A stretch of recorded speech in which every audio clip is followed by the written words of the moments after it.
지난주 수요일 예배 후에 우리 운영위원회에서 최근에 이제 코로나19 바이러스 사태가 안정이라기보다도 일정한 수준에서 변동이 없고, 그리고 교회에 지적됐던 집합금지에 관한 정부의 규제도 철회됐고 해서 이것을 어떻게 대응할 거냐 하는 논의가 있었습니다. 보통 일반 예년에도 8월 달에는 방학이죠. 지금 오늘도 8월 첫 주라서 그런지 빠진 분들이 좀 있습니다. 어쨌든 8월 달이 되면 세일도 방학을 하고 이제 그래서 쉬는 휴가 계절이라서 평년에도 쉬는 달이기 때문에 8월 한 달 동안 우리가 잘 준비하고 또 갖추어서 9월 달부터는 8월 중간에 특별한 돌발적인 사태가 생기지 않는 한 애찬과 찬양대 그리고 세일 모임 등을 정상화시키고자 합니다. 서두르지도 않을 것이고요. 그렇다고 늦장 부리지도 않을 것이고, 우리 장로님들과 충분히 의논하면서 교회를 정상화 궤도로 들어가겠습니다. 이를 위해서 특별히 셀장들과 여러 주변 분들께서는 이 코로나로 인해 장기 결석하는 분들을 잘 챙겨주시고 다시 그들의 함께 예배 드릴 수 있도록 관심을 가지시고, 특별히 연로하신 분들과 어린아이들 때문에 어쩔 수 없이 예배를 불참하고 계시는 분들에 대해서도 저희 여러분들이 관심을 가지시고, 이제는 교회가 상당히 익숙해졌기 때문에 이런 부분에서 안전하다는 사실을 많이 홍보해 주시기를 부탁합니다. 2층 잘 들리십니까? 예, 은혜 가운데 말씀의 은혜가 있기를 축복합니다. 시집간 딸이 갑자기 집에 뛰어들으면서 엄마를 끌어안고 막 웁니다. 대성통곡을 하면서 이렇게 말합니다. 엄마 왜 그랬어? 엄마 왜 그랬어? 엄마 품에 마치 아기처럼 안겨가지고 엄마 왜 그랬어라고 엄마 무릎을 두들기는데, 그 사정이 어찌 된 거냐 하면 그 사위와 사위가 딸이 그래도 열심히 살아보겠다고 사업을 했는데 완전히 망해버린 겁니다. 이제 부도지요. 더 이상 그 사업을 지탱할 수 없는 그런 절박한 마지막 상황에 어머니가 가지고 있던 모든 것들을 다 털어서 딸의 부도를 막아주었습니다. 여러분 생각에 어머니가 그 정도 할 수도 있지 않겠느냐 생각을 하지만, 그걸 그렇게 정리해보려 어머니 노후는 대책이 없고, 두 번째 그놈의 딸년이 평상시에는 무지하게 못되게 굴었던 거라. 엄마가 야단치면 맞대거리하고, 뭐라고 하면 털어지고, 조금만 뭐 해도 대들고, 하여튼 엄마 속이란 속은 시집가서 갑절로 속을 썩인 그 못된 것이 그렇게 신랑과 함께 야심차게 해보던 사업이 주저앉는 순간에 어머니가 모든 걸 다 털어서 그 부도를 막았죠. 그러니 딸이 뛰어와서 아무리 지가 생각해도, 정말 아무리 엄마라도 그 고소하다 소리가 나올 판인데, 그 엄마가 아낌없이 모든 걸 다 털어줬는 것을 보고 엄마 앞에 뛰어들면서 엄마 왜 그랬어 왜 그랬어라고 울고 있는 거죠. 제가 여러분들에게 새벽기도나 설교나 이런 걸 통해서 여러분에게 하나님의 은혜에 관하여, 십자가에서 우리에게 보여주신 그의 사랑에 관하여 어떻게 하면 이해가 아니라 여러분의 전율 느낄 정도의 어떤 감동과, 이래서 십자가였구나, 이래서 은혜였구나 하는 것들을 여러분의 이성이 아닌 여러분의 정말 온 인격이 깨닫게 하기 위해서 많이 고민을 합니다. 정말로 이 놀라운 하나님의 은혜를 체험하게 할 수 없을까? 인간적으로도 도대체 내가 엄마에게 그런 사랑을 받을 수 없는데 모든 그 묻지도 따지지 아니하고 모든 것을 다 쏟아붓는 그 엄마 앞에 엎어져서 엄마 왜 그랬어 하는 그 딸의 심정을 여러분들이 조금 이해하신다고 하면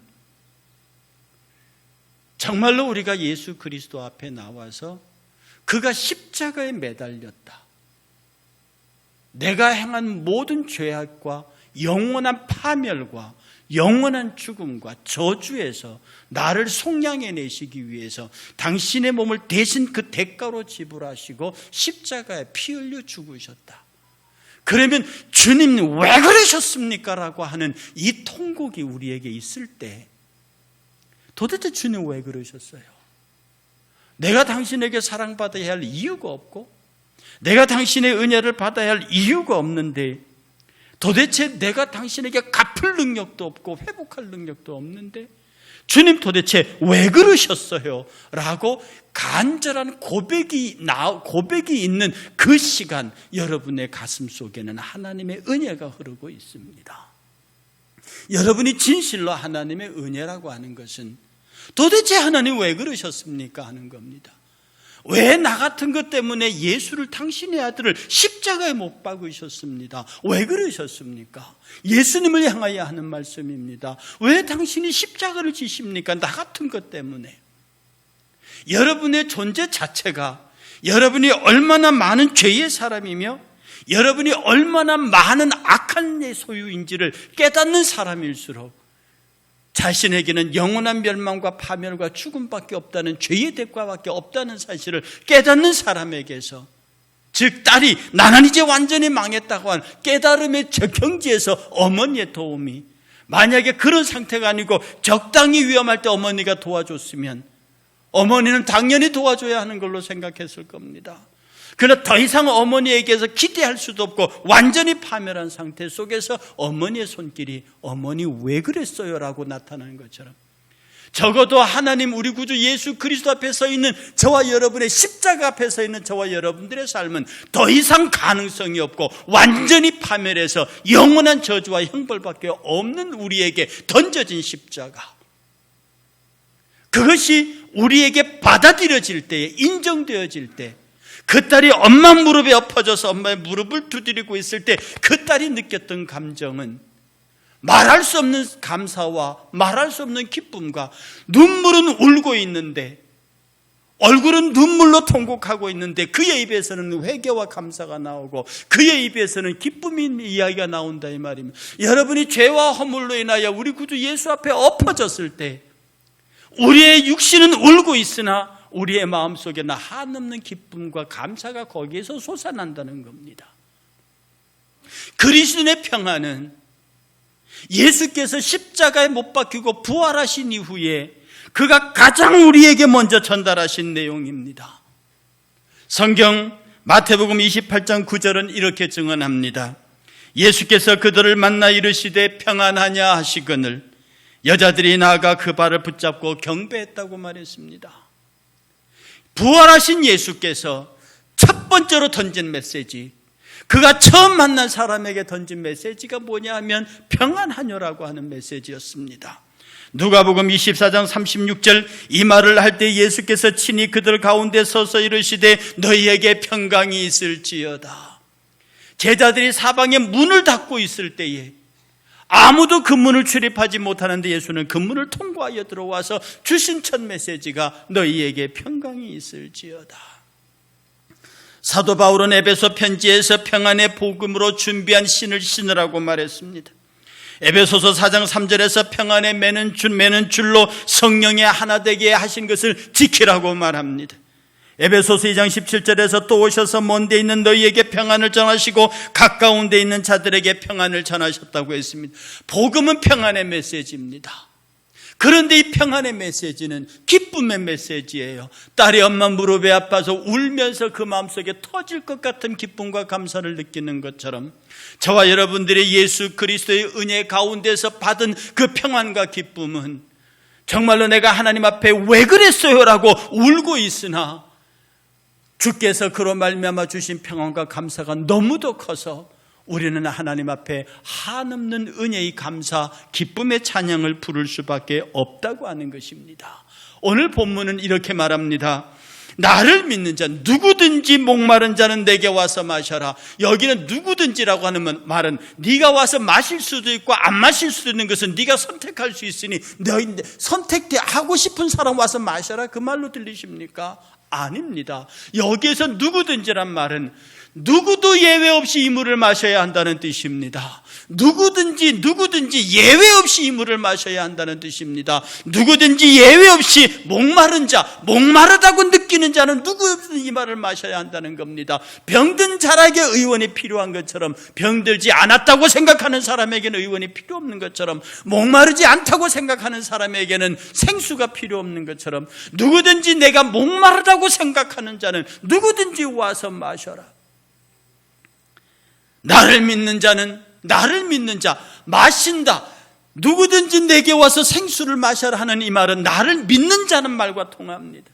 나를 믿는 자는 성경의 이름과 같이 그 배에서 생수의 강이 넘치게 될 것이다. 이는 그를 믿는 자 받을 자가 성령을 이라고 가르쳤다고 말했습니다.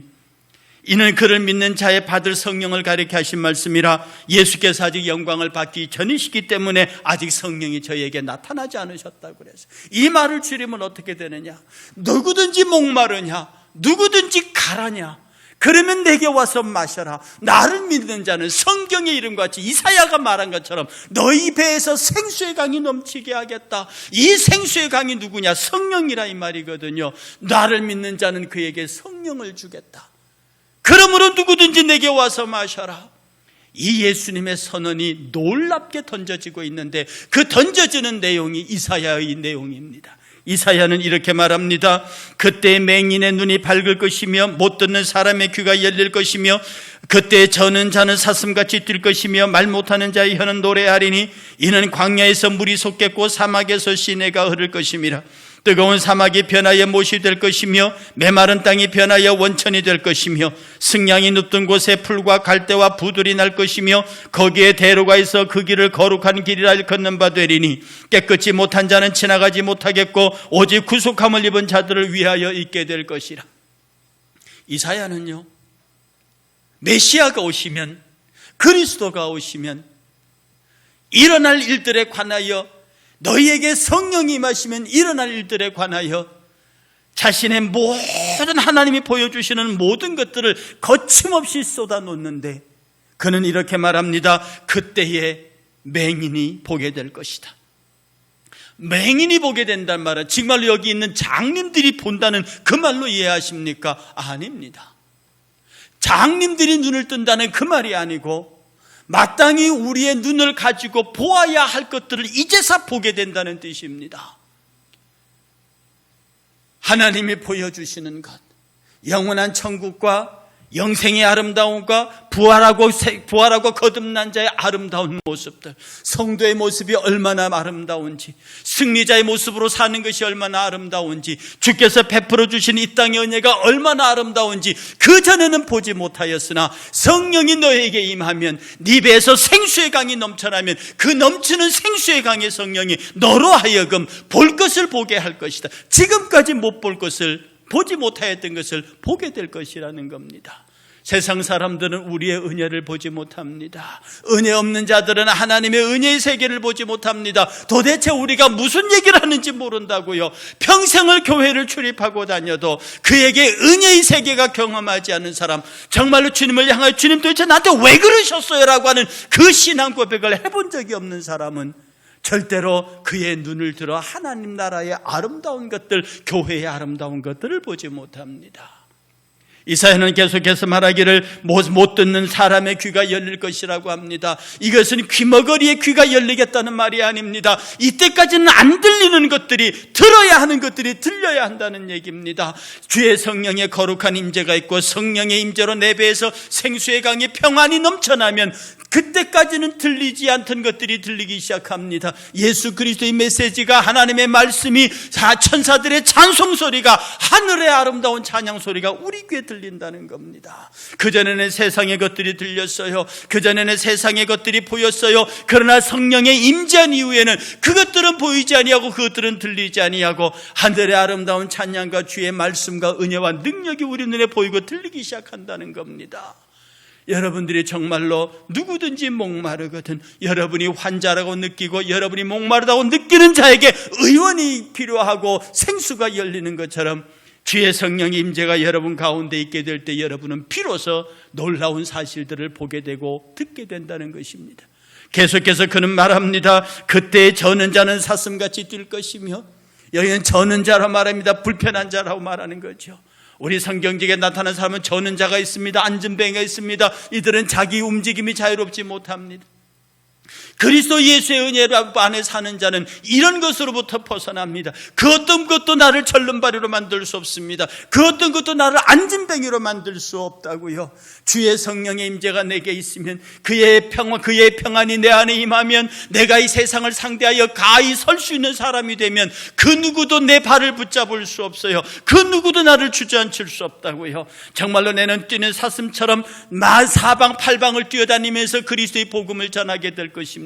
내가 얼마나 힘있게 사는 사람인지, 내가 얼마나 능있게 사는 사람인지, 내가 얼마나 하나님의 은혜 가운데 사는 사람인지를 많은 사람들에게 보여주며 사는 모습을 보게 될 것이라는 겁니다.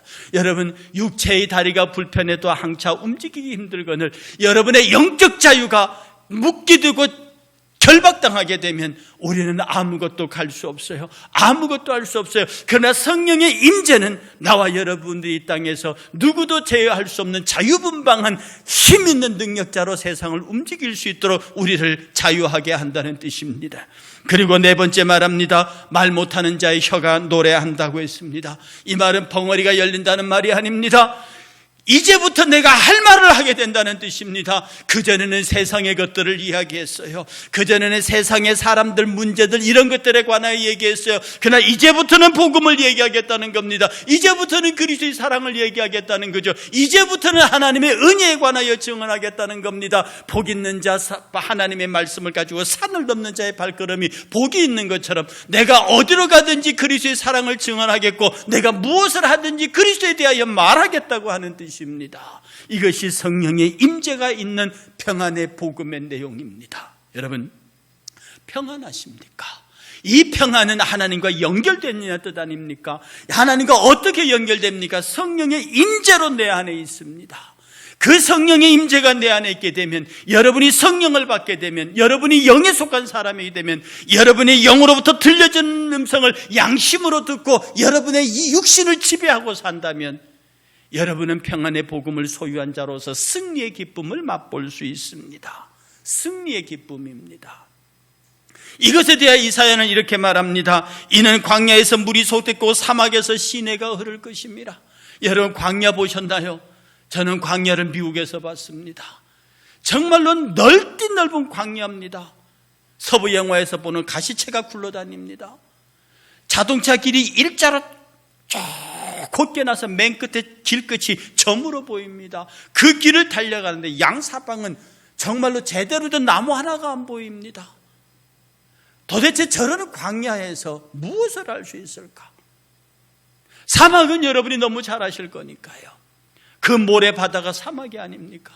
이사야는 말하기를 그 광야에서 물이 솟겠고 사막에서 시내가 흐를 것입니다. 이것이 승리자의 기쁨입니다. 마땅히 보아야 할 것을 보기 시작하고 들어야 할 것을 듣기 시작하고 움직여야 할 것을 움직이고 말해야 될 것을 말할 수 있는 사람에게서는 더 이상 광야가 아닙니다. 그 광야에서 물이 솟아날 것이고요. 그 광야에서 시내가 흐를 것이래요. 여러분의 마음밭이 광야 같았습니다. 정말로 황량했습니다. 정말로 그곳에는 아무것도 살 것 같지 않는, 여러분, 사막에서 사는 것들은 독한 것들만 살아남아요. 사막에는 독사만 남습니다. 사막에는 전갈만 있습니다. 작은 물, 이슬을 맞고도 살 수 있는 그런 생물들이 산다고요. 선인장이 살아요. 거기에는 악하고 독한 것들만 있습니다. 찔리면 죽고 물리면 죽습니다. 우리에게 평안의 복음이 없을 때 우리의 입으로 얼마나 많은 사람을 죽였고 얼마나 많이 찔렀는가요? 정말로 내가 세상을 악을 도모하고 살면서도 선으로 포장했고요. 내 입과 내 행동과 내 눈으로 얼마나 많은 사람들에게 얼마나 많은 상처를 주고 살았는지. 그러나 평안의 복음이 임하였는 순간부터 내가 볼 것을, 들을 것을, 말할 것을, 행할 것을 행동하는 그때부터 내 삶의 광야가, 사막이 물을 내기 시작하고 강을 내기 시작하는데 어떤 변화가 오는 줄 압니까? 뜨거운 사막이 변하여 못이 될 것이다. 뜨거운 사막이 변하여 못이 된대요.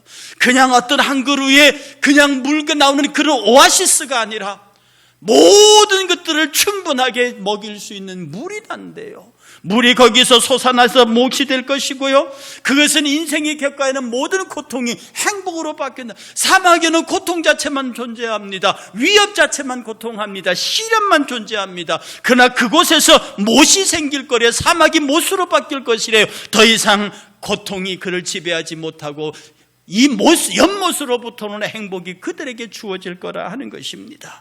메마른 땅이 변하여 원천이 될 것이래요.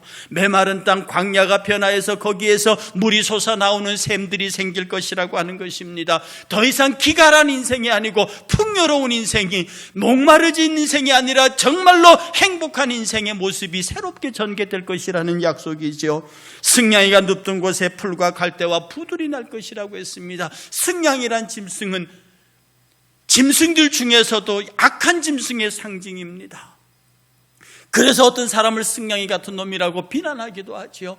그렇게 악한 짐승이 짐승과 짐승이 헤아며 살던 그러한 이전 투구의 장에서 거기에 갈대가 나고 풀이 나고 부들이 나서 많은 짐승들이 누울 수 있는, 악한 짐승만 살아남는 것이 아니라 모든 짐승들이 함께 살 수 있는 그런 땅으로 변화되어진다고 하는 것입니다. 이것이 평안의 복음을 받아들인 자의, 승리자의 기쁨입니다. 하나님 앞에서, 아니 어머니의 무릎 앞에서 울면서 통곡하고 있는 이 딸의 기쁨이 모든 위험으로부터 벗어난 현실에 대한 기쁨이, 어머니의 몰랐던 사랑에 대한 감사의 눈물이었을 겁니다. 그런데 여러분, 우리 사람이요, 왜 그랬어요? 라고 하는 두 가지 종류가 있습니다. 하나는 부모와 자식 사이에서, 하나는 부부 사이에서, 하나는 선생과 제자 사이에서, 하나는 어떤 인간관계의 아래 위 상하 좋은 관계에서 끝에 가서 왜 그랬어요? 라고 하는 거예요. 당신은 왜 그랬어요? 엄마 왜 그랬어요? 딸을 보고 너 왜 그랬느냐? 선생이 제자 보고 제자가 선생, 도대체 왜 그랬느냐? 상사가 부하 보고 부하가 상사 보고 도대체 왜 그랬느냐? 그 말의 공통성이 뭔 줄 압니까? 왜 그랬느냐고 싸우는 그 사람의 공통적인 말이 뭐냐고요? 내가 너에게 어떻게 했는데입니다. 우리 어머니도 가끔요, 제가 어머니를 서운하게 하면 이렇게 말하십니다. 내가 너를 어떻게 키웠는데. 알지요, 어떻게 키우셨는지. 부모도 화가 나면 도대체 내가 너에게 어떻게 했는데 네가 나에게 이러느냐. 자식 가운데 부모에게 말하는, 엄마, 아빠 내가 어떻게 했는데 나한테 이러시느냐고. 오랜 세월을 산 부부가 서로 내가 당신에게 어떻게 했는데 나에게 이러냐고 말합니다. 스승과 제자 사이에도 문제가 생겼을 때 도대체 내가 당신에게 어떻게 했는데 선생님 네가 나에게 이럴 수 있느냐고 말합니다. 그 주체는 뭡니까? 내가 한 거예요. 내가 정말로 헌신적으로 했어요. 내가 정말로 최선을 다했어요. 그런데 거기에 응답하는 당신은 겨우 이거냐 이 말입니다. 그러니 분노하지요. 그러니 배신감에 치를 떨지요. 그러니 다시 안 보려고 하고 연을 끊어버리지요. 세상에 나의 힘으로, 내 능력으로, 내 생각으로, 내 힘으로 베풀어낸 평안은, 베풀어낸 헌신은, 베풀어낸 충성은 결과 마지막에 가서는 배신과 분노와 고통과 아픔과 이별로 나타납니다. 인간은 예외 없이 그런 가능성을 갖고 있습니다. 그래서 마지막 끝에 가서 도대체 당신이 왜 그러냐고 했을 때는 그것은 불행입니다. 그러나 우리는 시작하기를, 처음 시작이 하나님 도대체 왜 그러셨습니까? 해서 시작합니다. 예수님 도대체 나한테 왜 이러십니까? 내가 뭐가 안 된 나를 위해서 당신의 아들을 버리시고, 내가 무엇이 안 된 당신이 십자가에서 나를 위해 몸부리고 피 흘리십니까? 여기에 무너지고 여기에 깨어지고 여기에 완전히 자기 자신이 부정되어져서 그가 나를 향하여 던지시는 성령을 내 안에 받아들이고, 내 자아가 죽고 성령이 내 안에서 사막 같고 광야 같은 나를 완전히 뒤엎어서 샘의 원천이 되게 하고 강을 내면서부터, 거기서부터 모든 생물들이 살아 움직이고 기쁨과 감사가 은혜가 충만한 그러한 푸른 들판이 되는 내 인생의 맛에는 마지막에 끝에 가서는 내 인생 여기까지 인도하신 하나님이라고 찬송하고 감사하고 경배할 수 있습니다. 그러나 반대로 자기의 의지와 신념을 가지고 시작한 사랑, 시작한 일, 그것의 마지막은 어떤 암초에 부딪힐 때에 도대체 내가 너에게 어떻게 했는데 네가 나에게 이룰 수 있느냐라고 하는 원망과 배신과 미움과 시기와 질투로 인생을 무너뜨려버릴 수가 있습니다. 사도 바울은요, 그가 예수 그리스도 안에 다메섹 도상에서 엎어졌습니다. 그리고 고향 다소에 가서 그렇게 오랜 세월 있다가 바나바가 불러내서 안디옥에서 성경교사로 시작합니다. 그가 마지막 죽음의 순교의 장에 가보셨습니까? 저는 성기순례에서 봤습니다. 마지막으로 그가 도끼에 잘리는 그 장에서 그 마지막 순간까지 바울이 그의 제자들에게 전달한 것은 평안이었습니다. 빌립보서 4장 4절에 주 안에서 항상 기뻐하라. 내가 다시 말하노니 기뻐하라. 빌립보서 1장 8절에 내가 그리스도의 심장으로 너희 무리를 어떻게 사모하는지 하나님이 내 증인이시라.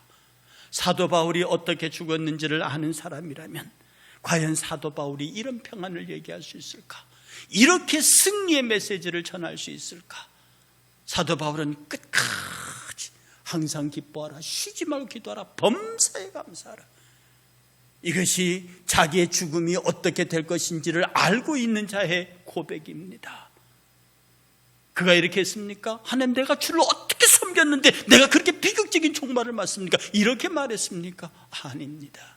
그는 출발하기를 나는 죄인이오니 도대체 나한테 왜 이러십니까? 왜 내게 이 어마어마한 사랑을? 그리고 그는 끝까지 그 사랑의 은혜 안에서 순교의 길을 갔습니다. 여러분, 우리 모두는 승리자입니다.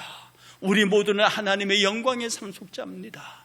그러니 우리 안에서 이 세상의 원망과 미움과 시기와 고통을 다 걸러낼 수 있는 그 하나의 출발은 여러분이 사람에 의지하고 재능에 의지하고 여러분이 가지고 있는 모든 탤런트들에 의지하고 있을 때의 마지막 고백은 왜 그랬느냐고는 분노의 절망의 고백이지만, 여러분이 예수 그리스도를 받아들이고 그의 성령을 체험하면서부터 하나님 도대체 나한테 왜 그러셨어요? 라고 눈물로 기쁨으로 감사로 시작한 자의 인생의 마지막은 끝까지 항상 기뻐하라, 쉬지 말고 기도하라, 범사에 감사하라는 이 놀라운 메시지로 마감을 하게 됩니다. 여러분, 우리의 일생을 사막같이 살겠습니까? 광야같이 살겠습니까? 아니면은 물이 흐르는 사막을 같이 만들겠습니까? 샘이 터져 나오는 광야로 살겠습니까? 어차피 인생은 광야길이고 어차피 인생은 사막길인데 거기에 샘이 터지고 강이 터지는 그야말로 그런 것들을 경험하면서 살겠느냐? 아니면 끝까지 분노와 아픔과 고통 속에 살겠느냐? 평안의 복음, 승리의 기쁨이 여러분을 온전히 지배하고 여러분 안에 있는 그 성령이 말할 수 없는 탄식으로 기도하실 때에 거기부터 솟아나오는 생명수가 여러분의 인생을 풍부하게 채워가시기를, 그렇게 기도하고 그렇게 헌신하고 그렇게 고백하는 복 있는 저와 여러분이 되시기를 주의 이름으로 축복합니다.